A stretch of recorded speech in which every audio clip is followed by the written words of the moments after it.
सबको जय मसीह की। एक बार फिर से परमेश्वर हमें एक दूसरे को ऑनलाइन मिलने के लिए अनुग्रह दिया, इसके लिए परमेश्वर का धन्यवाद करते। आइए विषय को शुरू करने से पहले हम एक छोटी सी प्रार्थना करेंगे। सर्वशक्तिमान सेनाओं के यहोवा, पवित्र पवित्र पवित्र परमेश्वर, हम आपका धन्यवाद करते एक और अच्छे दिन के लिए जो वरदान के रूप में, जो दान के रूप में आपने हमारी ज़िंदगी में दिया। प्रभु ये दिन हम आनंदित और तेरी महिमा करते हुए जीना चाहते। आज हमारी सहायता करें और तेरे वचन से जब हम कुछ बातों को मनन करते, हमारी आँखों को खोलिए ताकि प्रभु तेरे वचन के प्रकाश में हम तेरी बातों को समझ और सीख सकें। तेरे हाथ में अपने जीवनों को देते हुए प्रभु जितने भी मेरे बहन भाई लोग ऑनलाइन इस प्रकार से हमारे साथ जुड़े हैं और देख रहे हैं, उन एक एक को आशीष और बरकत दीजिए, अनुग्रह करे, दया करें। प्रार्थना सुनने के लिए धन्यवाद, प्रभु यीशु के नाम से मांगते हैं, आमीन। परमेश्वर का धन्यवाद, प्रभु ने एक और बार ये सौभाग्य दिया कि हम मिलकर ऑनलाइन कुछ बातों को सीख सकें। आज एक ऐसी विषय जो मेरे मन में कई दिन से आ रहा था, उस विषय को हम आपस में मिलकर सीखने वाले हैं। और कई दिनों से इस बात को मनन करने के लिए मेरे मन में इस प्रकार से अगुवाई हो रहा था, क्योंकि एक विश्वासी को ये जानना बहुत ज़रूरी है। इस विषय जो आज हम मिलकर मनन करने वाले हैं, जो आपने फेसबुक पे ना, जो आपके पास जब मैसेज आया उसमें आपने देखा होगा, संसारिकता वर्सेस आत्मिकता। संसारिकता क्या है, आत्मिकता क्या है, उन बातों को जानना परमेश्वर के लोगों के लिए, एक विश्वास करने वाले के लिए बहुत ज़्यादा ज़रूरी है। कई बार विश्वासी होने के नाते कई बातें हमें समझ में नहीं आती, हमारी समझ से बाहर होती, तो ज़रूर उन बातों के ऊपर हम मिलकर मनन करेंगे। बट इंग्लिश में यदि इसको बोलें, godliness versus worldliness. What is the godliness, what is the worldliness. संसारिकता क्या है, आत्मिकता क्या है, उस बात को हम परमेश्वर के वचन से सीखने वाले हैं। और आज केवल एक ग्राउंड जो है तैयार करेंगे हम, क्योंकि एक अच्छी फलवंत फसल लेने के लिए भूमि तैयार करना बहुत ज़रूरी है। इसलिए इस बात को जानने के लिए आज केवल जो भूमिका हमारी रहेगी वो एक इस प्रकार से ज़मीन तैयार करने वाली, ताकि आगे जो वचन रूपी बीज जो बोया जाएगा वो फल अच्छे से फलवंत हो सके और अच्छे से उन बातों को हम सीख सके, जान सकें। और इसलिए उन बातों को आज हम मिलकर करने वाले हैं। मैं चाहूँगा मेरे साथ पढ़िएगा याकूब की पुस्तक, उसका 4 अध्याय, उसका 4 आयत। याकूब की किताब, उसका 4 अध्याय, उसका 4 आयत पढ़िएगा। हे व्यभिचारिणियों, क्या तुम नहीं जानती, क्या तुम नहीं जानती कि संसार से मित्रता करनी, कि संसार से मित्रता करना परमेश्वर से बैर करना, परमेश्वर से बैर करना है। अतः जो कोई संसार का मित्र होना, जो कोई भी संसार का मित्र होना चाहता है, वह अपने आप को परमेश्वर का बैरी बनाता है, परमेश्वर का बैरी बनाता है। यहाँ पर याकूब जो प्रभु यीशु मसीह का भाई है और आदि कलीसिया का, एक आज की भाषा में यदि मैं कहूँ तो एक चेयरमैन, वो कलीसिया को लिखते समय बड़े कठोर शब्दों का, बड़े सख्त शब्दों का इस्तेमाल याकूब करता है। और वो बताता है संसार से मित्रता करोगे तो परमेश्वर से बैर करना। जो संसार से मित्रता करता है वो परमेश्वर से बैर करता है। वो साफ साफ इन बातों को लिखते समय बोलता है कि हे व्यभिचारिणियों, क्या तुम नहीं जानते। क्योंकि एक साधारण आदमी जैसे बोलता है वैसा नहीं है, बल्कि परमेश्वर के आत्मा से प्रेरणा पाकर, परमेश्वर के वचन जो परमेश्वर की आत्मा की प्रेरणा से रचा गया है, उस प्रकार से परमेश्वर की आत्मा से प्रेरणा पाकर याकूब इस बात को लिखता है कि हे व्यभिचारिणियों, क्या तुम नहीं जानते, संसार से मित्रता करना परमेश्वर से बैर करना है। इसलिए वो अधिकार के साथ इस बात को लिखता है। लेकिन यदि हम यूहन्ना को देखें, जो यीशु के बहुत करीब रहने वाला, यीशु से प्यार करने वाला, यीशु की छाती के ऊपर अपना सिर रख के लेटने वाला, यीशु के प्यार को बहुत ज़्यादा करीबी से अनुभव करने वाला। इसलिए यूहन्ना की पत्रियों को पढ़ते समय आप यूहन्ना की पत्रियों में एक खास विषय को आप पाएंगे, प्रेम। ना वो प्रेम के बारे में ज़्यादा अपनी पत्रियों में लिखता है। यूहन्ना भी एक जगह संसार के विषय में एक जिक्र करता है। मैं चाहूँगा पढ़िएगा पहला यूहन्ना उसका 2 अध्याय 15, 16 और 17 है। तुम न तो संसार से, यूहन्ना बोलता है, तुम ना तो संसार से और न संसार में की वस्तुओं से, और ना संसार की वस्तुओं से प्रेम रखो। यदि कोई संसार से प्रेम रखता है, यदि कोई संसार से प्रेम रखता है तो उसमें पिता का प्रेम नहीं है। उसमें पिता का प्रेम नहीं है। यूहन्ना बोलता है जो कोई संसार से प्रेम रखता है उसमें पिता का प्रेम, परमेश्वर का प्रेम है ही नहीं है। क्योंकि जो कुछ संसार में है, क्योंकि जो कुछ संसार में है अर्थात शरीर की अभिलाषा और आँखों की अभिलाषा और जीविका का घमंड, वह पिता की ओर से नहीं, वो पिता की ओर से नहीं है, परंतु संसार की ओर से है। अगर हम साधारण तरीके से इन बातों को समझेंगे तो शायद कई बार हमारी समझ में ना आने की संभावना है। यूहन्ना साफ साफ बोलता है, लेकिन वही यूहन्ना जो लिखते समय जो बाइबल का हार्ट एक आयत है, यूहन्ना 3 अध्याय 16 पद ना, वो बोलता है परमेश्वर ने जगत से, मतलब संसार से ऐसा प्रेम रखा। एक तरफ तो यूहन्ना बोलता है जो संसार से प्यार करता है उसमें परमेश्वर का प्रेम है ही नहीं है, लेकिन दूसरी तरफ यूहन्ना लिखते समय बोलता है परमेश्वर ने संसार से प्रेम रखा है। तो क्या यूहन्ना बूढ़ा होते होते क्या उसकी सोच में, उसके विचार में क्या इस प्रकार से उसकी सोच विचार में फर्क आ गया क्या? जो पहला यूहन्ना लिखते समय वो बोलता है कि जो कोई संसार से प्रेम रखता है उसमें परमेश्वर का प्रेम है ही नहीं है, वो परमेश्वर को जानता ही नहीं है, जिसने जो संसार से ज्यादा प्रेम करता है। लेकिन दूसरा तरफ यूहन्ना 3 अध्याय 16 पद में लिखते समय वो बोलता है परमेश्वर ने जगत से ऐसा प्रेम किया है। तो क्या भिन्नता आ गई है यूहन्ना के लिखते समय? साधारण तरीके से एक विश्वासी होने के नाते, आत्मिक जन होने के नाते, बाइबल को मनन करने के कारण हो सकते हैं कुछ बातों को आप समझते होंगे, लेकिन कई जो नए लोग हैं, कई जो नए विश्वासी हैं, कई लोग जो वचन को समझते नहीं हैं, उनको लिए कई बार इन बातों को समझना बड़ा मुश्किल होता है। यदि मैं आत्मिक लोगों की बात करूं, आत्मिक संसार के लोग, जो आत्मिक लोग जो संसार को प्रेम रखने का मतलब किस प्रकार से समझते हैं, उनका जो आत्मिक जो लोग हैं, कई लोग ऐसी शिक्षा भी देते हैं और वो आत्मिक होने को इस प्रकार से लेते हैं। वो सोचते हैं व्हाइट ड्रेस पहनने वाला व्यक्ति वो शायद आत्मिक है, जो व्हाइट ड्रेस पहनेगा वो आत्मिक है, और जो कलरफुल कपड़े पहनता वो इतना आत्मिक नहीं है। पर मैं जब बाइबल को पढ़ता हूं, वहां लिखा है परमेश्वर ने इस सृष्टि को बनाया, इन पेड़ पौधे फूलों को बनाया, कितने कलरफुल जो है फूल परमेश्वर ने बनाए हैं। यदि परमेश्वर केवल व्हाइट से प्यार करता, व्हाइट को ही आत्मिक समझता, तो क्या वो सारे फूलों को सफेद नहीं बनाता, व्हाइट नहीं बनाता? उसने सारे हर एक तरह के कलरफुल फूलों को बनाया है,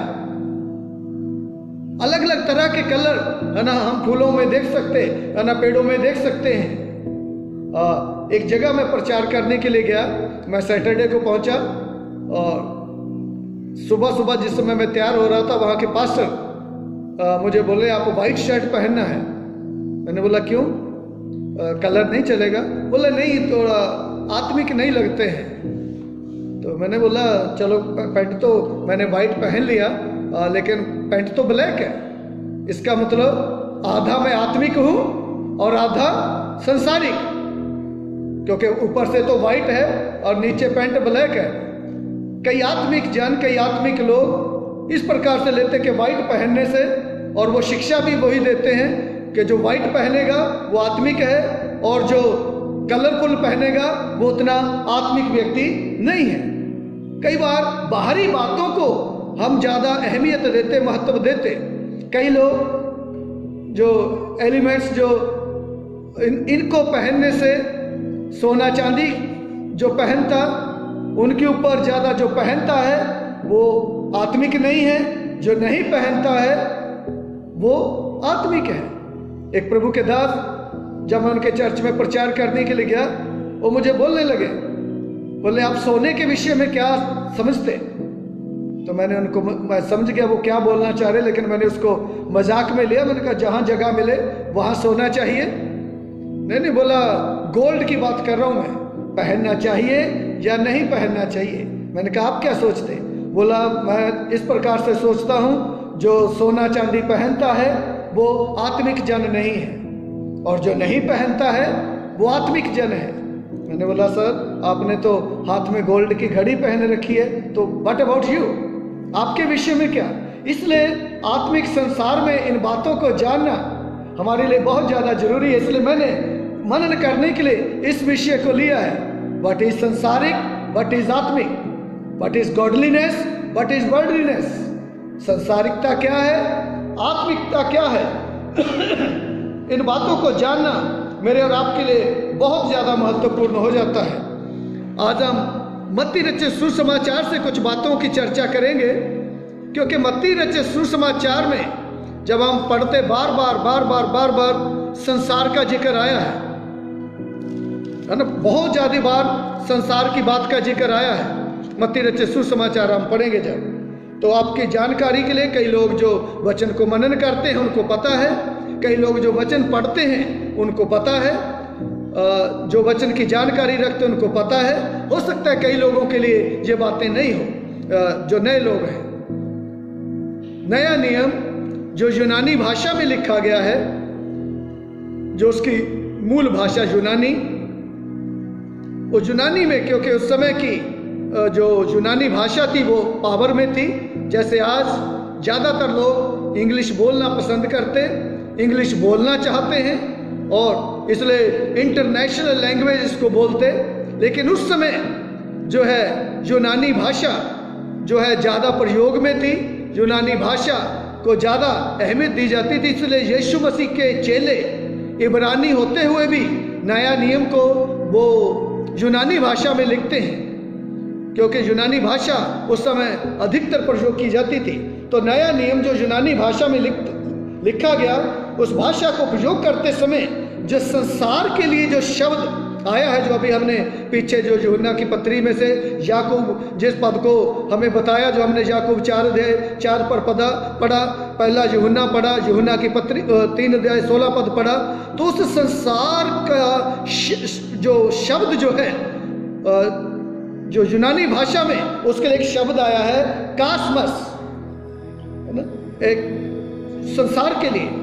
और कास्मस लिखते समय उसी में से, कास्मस में से ही एक शब्द जो इंग्लिश में निकला है, वो शब्द है कॉस्मेटिक्स।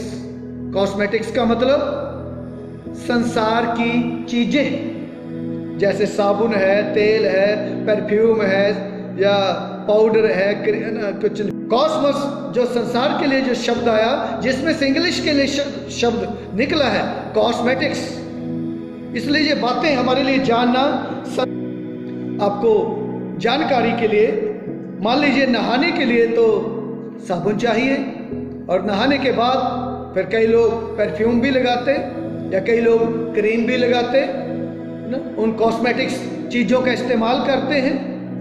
लेकिन जो मैंने पहले बताया, कुछ आत्मिक जन जो संसार की इन चीज़ों को जो है वो सोचते जी संसार की चीज़ें हैं, इसलिए संसार से जो प्यार करेगा उसमें परमेश्वर का प्रेम है ही नहीं है, वो परमेश्वर को जानता ही नहीं है जो संसार की चीज़ों से प्रेम करता है। फिर ऐसा व्यक्ति जो परफ्यूम लगाने वाले को या तेल लगाने वाले को या क्रीम लगाने वाले को क्या कहेगा? बोला ये व्यक्ति संसारिक है, ये परमेश्वर को नहीं जानता है, इसमें परमेश्वर का प्रेम है ही नहीं, क्योंकि ये संसार की चीजों से प्रेम रखता है। लेकिन वो व्यक्ति वो बोलेगा, उसके पास भी तथ्य है, उसके पास भी अपना तर्क है। बोला मैं परमेश्वर का मंदिर हूं। परमेश्वर के वचन में लिखा है कि परमेश्वर का मंदिर तुम हो और परमेश्वर का मंदिर पवित्र है, और जो कोई परमेश्वर के मंदिर को नाश करेगा मैं उसको नाश करूंगा। इसलिए इस मंदिर को पूरा नहा धो के अच्छा रखना ये मेरा फर्ज है। इसलिए दोनों में से कौन सही है? जो क्रीम लगाने वाले को संसारिक बोलता या जो क्रीम लगाने वाला बोलता है परमेश्वर का मंदिर है मेरा शरीर, इसलिए इस मंदिर की देखरेख करना मेरा फर्ज है, मेरी जिम्मेदारी है। दोनों में से संसारिक कौन है, आत्मिक कौन है? कैसे हम समझ पाएंगे इनमें से कौन आत्मिक है, कौन संसारिक है, कौन गॉडली है, कौन वर्डली है? कैसे इसका पता लगाएंगे, कैसे इसके बारे में जानेंगे? इसलिए कई बार बड़ा मुश्किल होता है इन बातों को समझना कि कैसे इन बातों को हम समझें। मान लीजिए मैं कोई बढ़िया अच्छे से महंगे वाला कोट पैंट पहनता हूँ, ये संसारिक जानेंगे। या कुर्ता पजामा पहनने वाले को आत्मिक जानेंगे या संसारिक जानेंगे? इसलिए मैंने इस विषय को लिया। जैसे मैंने पहले बताया कि आज हम केवल एक ग्राउंड तैयार करेंगे, एक ऐसे भूमि तैयार करेंगे ताकि हमारा मन उन बातों को जानने के लिए तैयार हो, समझने के लिए तैयार हो। कौन आत्मिक है, कौन संसारिक है, कौन गॉडली है, कौन वर्डली है, कैसे इन बातों का निर्णय हो। मान लीजिए लेडीज हैं, क्योंकि लेडीज तो तैयार होने में समय लगाती, वह लिपस्टिक भी लगाएगी, क्रीम भी लगाएगी, एलिमेंट्स भी करेगी। तो जो आत्मिक जन है जो ऐसी शिक्षा देते कि ये सब संसार की चीजें हैं, जो इन संसारिक चीजों से प्रेम करने वाला व्यक्ति, चाहे वो लेडीज है चाहे वो जेंट्स है, जो इन चीजों को प्यार करता है वो आत्मिक जन नहीं है, वो परमेश्वर को जानता ही नहीं है, उसके अंदर परमेश्वर का प्रेम है ही नहीं है। लेकिन वो लेडीज के पास वो बोलेगी मेरा शरीर परमेश्वर का मंदिर है, मेरे होंठ फटते हैं इसलिए मैं लिपस्टिक लगाती हूँ, नहीं तो परमेश्वर का मंदिर है ना खराब हो जाएगा, मेरी गालों में है ना या तो सर्दी के कारण फट जाती हैं, इसलिए मैं उसमें क्रीम का इस्तेमाल करती हूँ। तो कैसे हम नापेंगे कौन आत्मिक है, कौन शरीर, कौन गॉडली है, कौन वर्डली है?